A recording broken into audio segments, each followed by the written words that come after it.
ये क्या लिखा हुआ है? Happy breakup.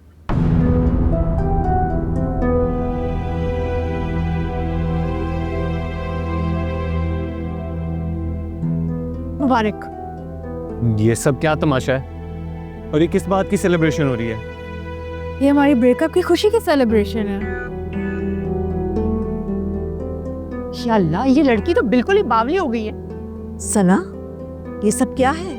दादी, आप लोगों को सेलिब्रेशन चाहिए थी ना, मैंने सोचा हम अपनी ब्रेकअप को सेलिब्रेट कर लेते हैं। आई नो थोड़ा डिफरेंट है, लेकिन इसमें कुछ गलत तो नहीं है।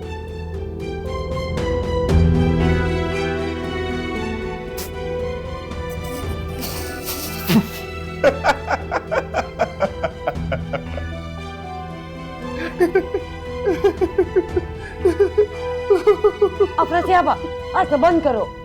बस दिमाग कवा। तुम्हारे लिए ये सब मजाक है? नहीं, मैं असल में खुश हूं कि हमारी शादी नहीं हो रही। तुमने हमें हमारी बेइज्जती करने के लिए क्यों बुलाया? आंटी, आप हाइपर मत हो। इनफ। मैं समझता था कि तुम एक समझदार लड़की हो और तुम ब्रेकअप को सेलिब्रेट कर रही हो। हाँ, तो इसमें गलत क्या है?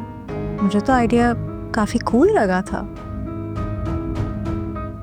मेरा बेटा ही इस पे आशिक हुआ जा रहा था।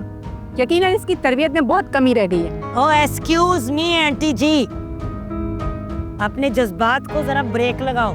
हमारी बच्ची की तरबियत के बारे में मत बात करना। इसकी एक नहीं दो माएँ हैं।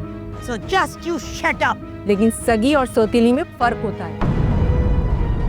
और वैसे भी ये आपकी कहाँ सुनती है? जूते की नोक पे रखती है आपकी सारी बातें।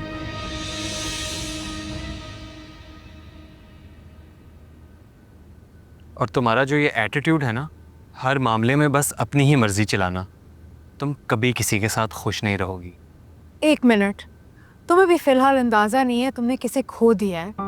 मैं तुम्हारा बहुत ख्याल करती थी, तुम्हारे साथ बहुत सारी मेमोरीज बनाई हैं, तुम्हारे साथ इमोशनल अटैचमेंट हो गई थी, लेकिन तुम इसे इमोशनल ब्लैकमेल की तरफ लेके गए। और तुम्हें पता है तुम्हारी गलती क्या है? तुम्हारी गलती ये है कि तुम खुद से फैसला लेने की सलाहियत नहीं रखते।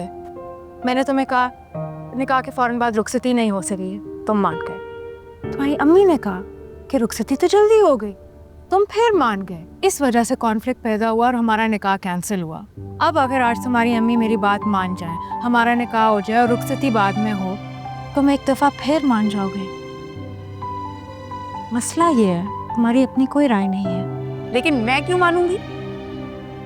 आपको मानना भी नहीं चाहिए। आप अपनी जगह बिल्कुल ठीक है। पछताओगी तुमने मुझे बहुत हर्ट किया, मेरी फीलिंग्स को। तुम कभी खुश नहीं रहोगी। Oh really? ये सेलिब्रेशन देख रहे हो सारी, ये मेरे ब्रेकअप की खुशी में है।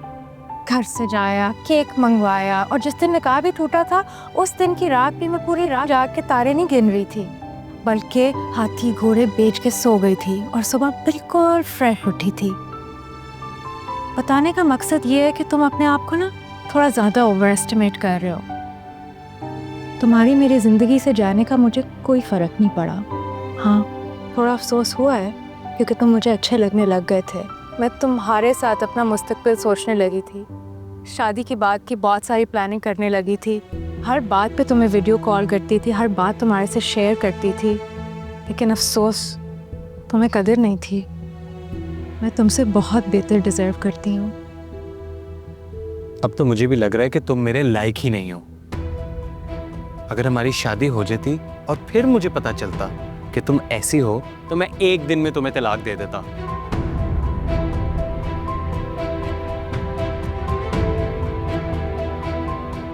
और हाँ सना, याद रखना, मेरे जैसा लड़का तुम्हें कभी नहीं मिलेगा। कहते हैं दुनिया में एक शक्ल के 7 लोग होते हैं, तुम्हारे जैसे बाकी 6 पे भी लानत। Get out। अब चलो, या थोड़ी और बेइज्जती करवानी है?